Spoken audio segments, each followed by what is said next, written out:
Down with the tide. Charles Dickens. A very dark night it was, and bitter cold, the east wind blowing bleak, and bringing with it stinging particles from marsh and moor and fen, from the great desert and old Egypt, maybe.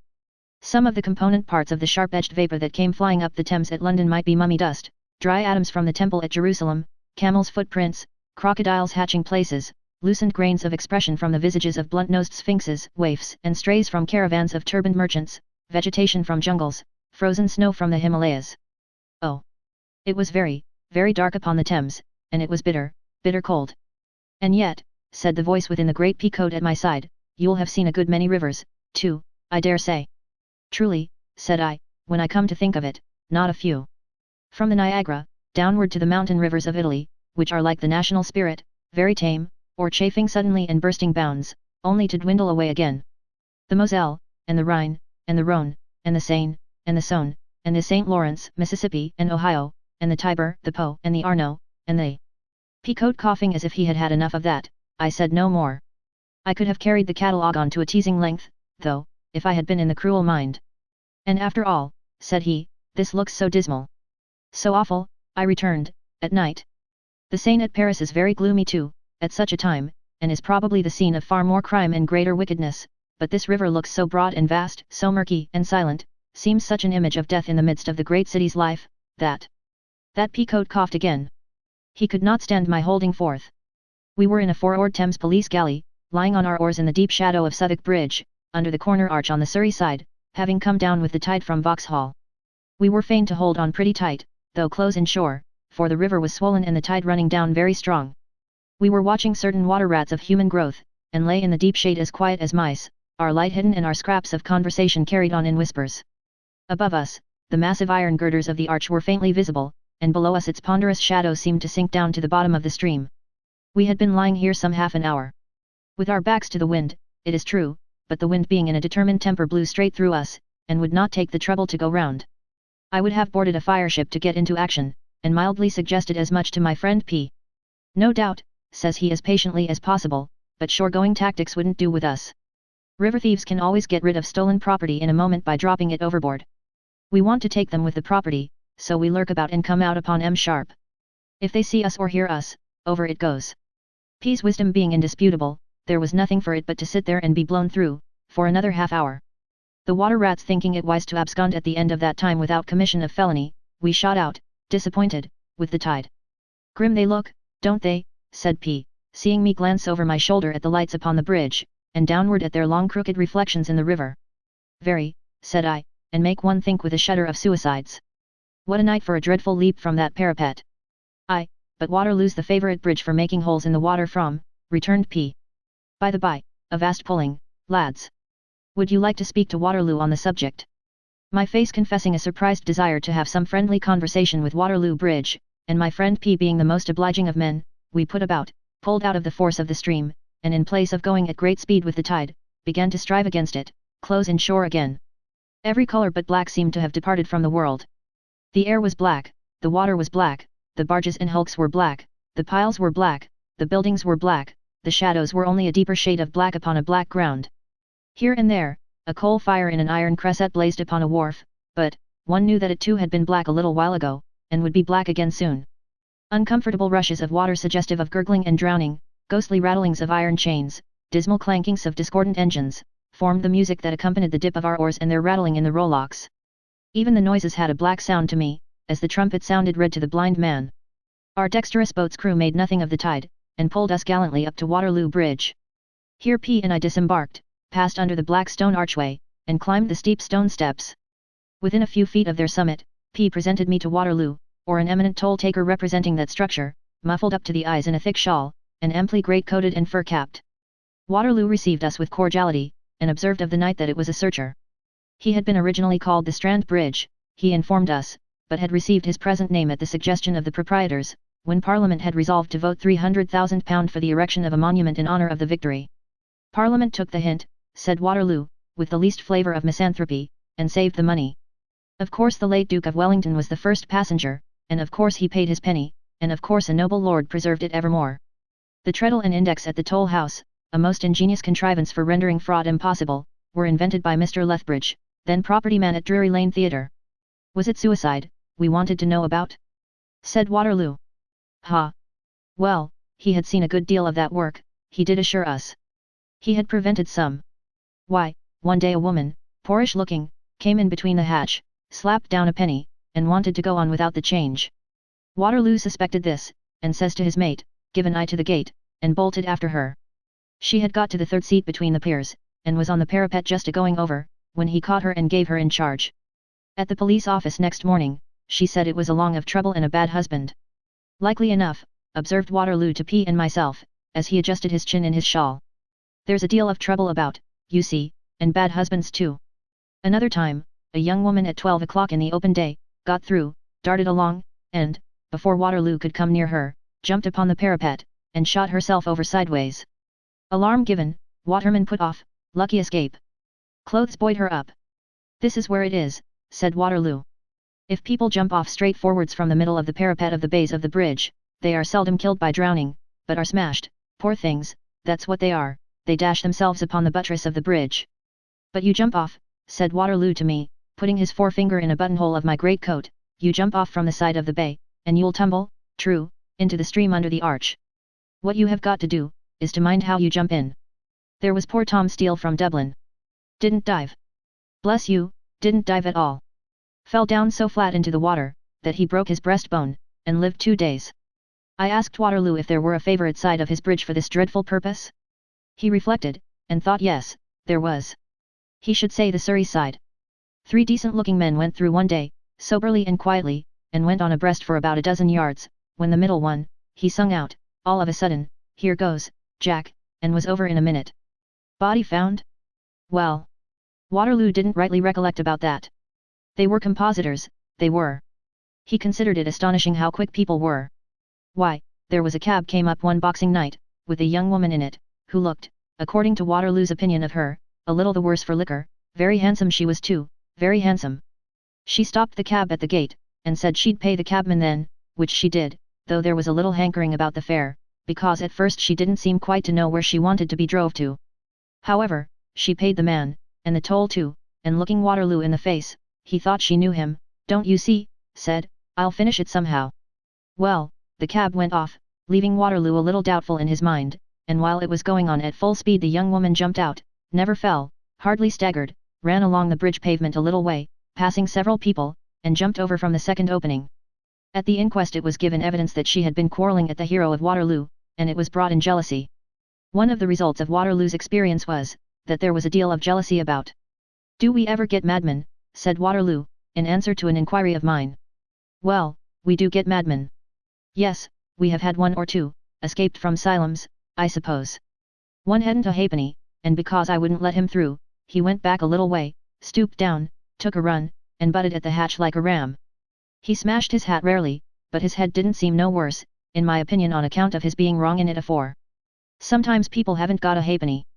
If they are really tired and poor we give 'em one and let 'em through.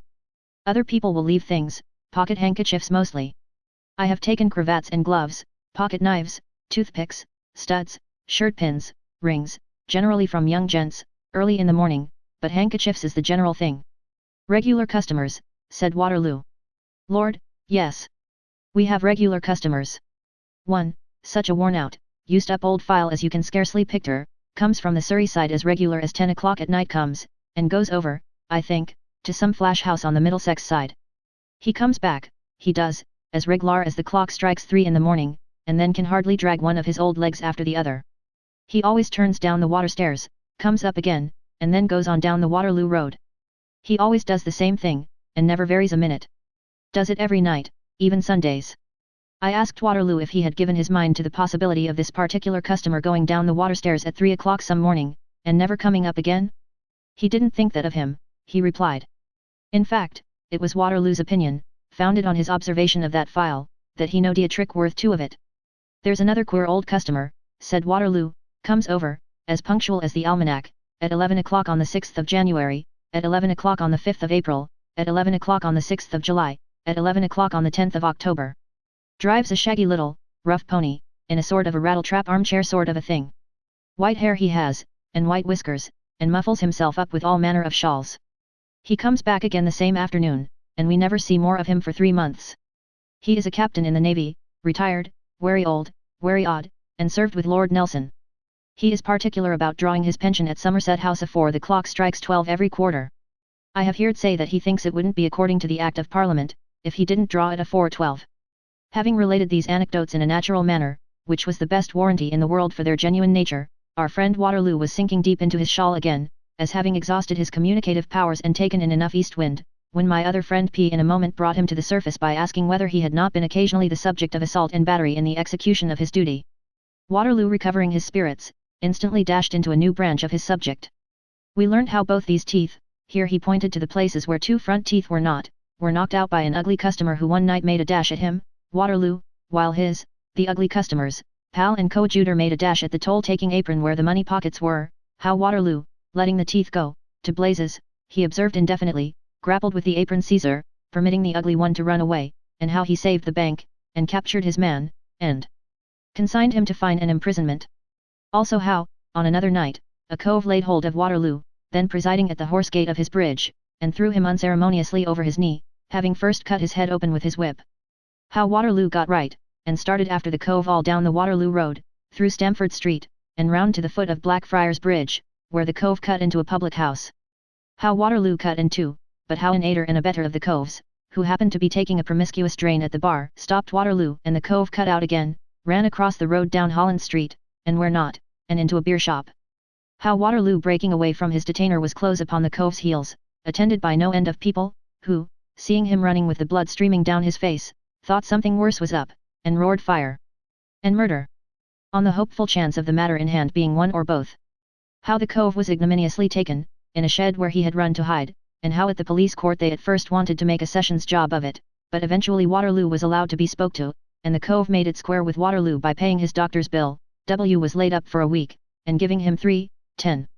Likewise we learnt what we had faintly suspected before, that your sporting amateur on the Derby Day, albeit a captain, can be, if he be, as Captain Bobadile observes, so generously minded, anything but a man of honour and a gentleman, not sufficiently gratifying his nice sense of humour by the witty scattering of flour and rotten eggs on obtuse civilians, but requiring the further excitement of bilking the toll, and pitching into Waterloo, and cutting him about the head with his whip. Finally being, when called upon to answer for the assault, what Waterloo described as minus, or, as I humbly conceived it, not to be found. Likewise did Waterloo inform us, in reply to my inquiries, admiringly and deferentially preferred through my friend P, that the takings at the bridge had more than doubled in amount, since the reduction of the toll 1/2. And being asked if the aforesaid takings included much bad money, Waterloo responded, with a look far deeper than the deepest part of the river, he should think not. And so retired into his shawl for the rest of the night. Then did P and I once more embark in our 4-oared galley, and glide swiftly down the river with the tide. And while the shrewd east rasped and notched us, as with jagged razors, did my friend P impart to me confidences of interest relating to the Thames police, we, between whiles, finding duty boats hanging in dark corners under banks, like weeds, our own was a supervision boat, and they, as they reported, all right, flashing their hidden light on us, and we flashing ours on them. These duty boats had one sitter in each, an inspector, and were rowed randan, which, for the information of those who never graduated, as I was once proud to do, under a fireman waterman and winner of Keen's prize wherry, who, in the course of his tuition, took hundreds of gallons of rum and egg, at my expense, at the various houses of note above and below bridge, not by any means because he liked it, but to cure a weakness in his liver, for which the faculty had particularly recommended it. May be explained as rowed by 3 men, 2 pulling an oar each, and 1 a pair of sculls. Thus, floating down our black highway, sullenly frowned upon by the knitted brows of Blackfriars, Southwark, and London, each in his lowering turn, I was shown by my friend P that there are, in the Thames police force, whose district extends from Battersea to Barking Creek, 98 men, 8 duty boats, and 2 supervision boats, and that these go about so silently, and lie in wait in such dark places, and so seem to be nowhere, and so may be anywhere, that they have gradually become a police of prevention, keeping the river almost clear of any great crimes, even while the increased vigilance on shore has made it much harder than of yore to live by thieving in the streets. And as to the various kinds of water thieves, said my friend P, there were the tier rangers, who silently dropped alongside the tiers of shipping in the pool by night, and who, going to the companion head, listened for 2 snores, snore number 1, the skipper's, snore number 2, the mates and skippers always snoring great guns, and being dead sure to be hard at it if they had turned in and were asleep.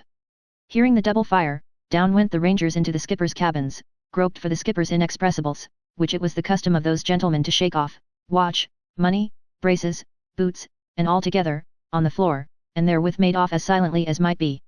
Then there were the lumpers, or labourers employed to unload vessels. They wore loose canvas jackets with a broad hem in the bottom, turned inside, so as to form a large circular pocket in which they could conceal, like clowns in pantomimes, packages of surprising sizes. A great deal of property was stolen in this manner, P confided to me, from steamers, first, because steamers carry a larger number of small packages than other ships, next, because of the extreme rapidity with which they are obliged to be unladen for their return voyages. The lumpers dispose of their booty easily to marine store dealers, and the only remedy to be suggested is that marine store shops should be licensed, and thus brought under the eye of the police as rigidly as public houses. Lumpers also smuggle goods ashore for the crews of vessels.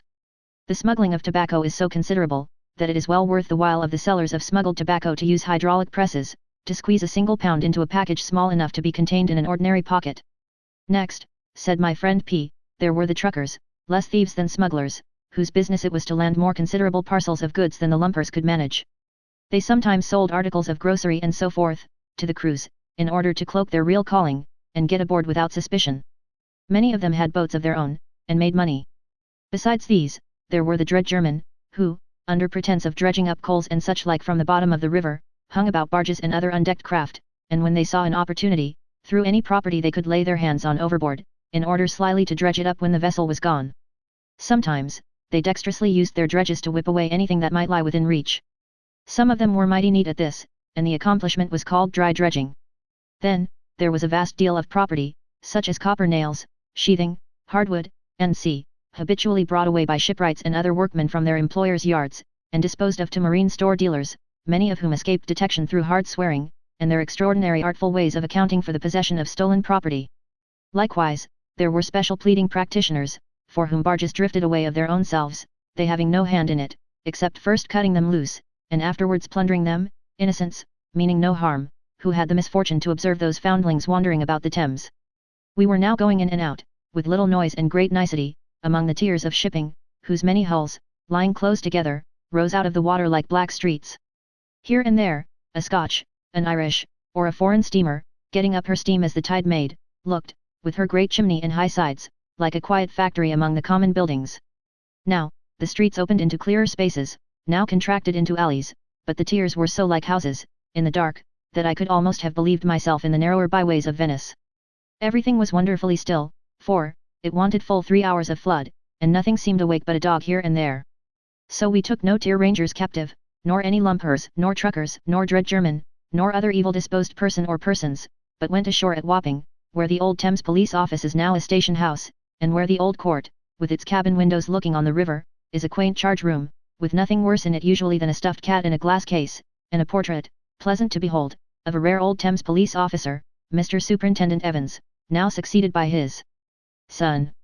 We looked over the charge books, admirably kept, and found the prevention so good that there were not 500 entries, including drunken and disorderly, in a whole year. Then, we looked into the storeroom, where there was an oakum smell, and a nautical seasoning of dreadnought clothing, rope yarn, boat hooks, sculls and oars, spare stretchers, rudders, pistols, cutlasses, and the like. Then, into the cell, aired high up in the wooden wall through an opening like a kitchen plate rack, wherein there was a drunken man, not at all warm, and very wishful to know if it were morning yet. Then, into a better sort of watch and ward room, where there was a squadron of stone bottles drawn up, ready to be filled with hot water and applied to any unfortunate creature who might be brought in apparently drowned. Finally, we shook hands with our worthy friend P, and ran all the way to Tower Hill, under strong police suspicion occasionally, before we got warm.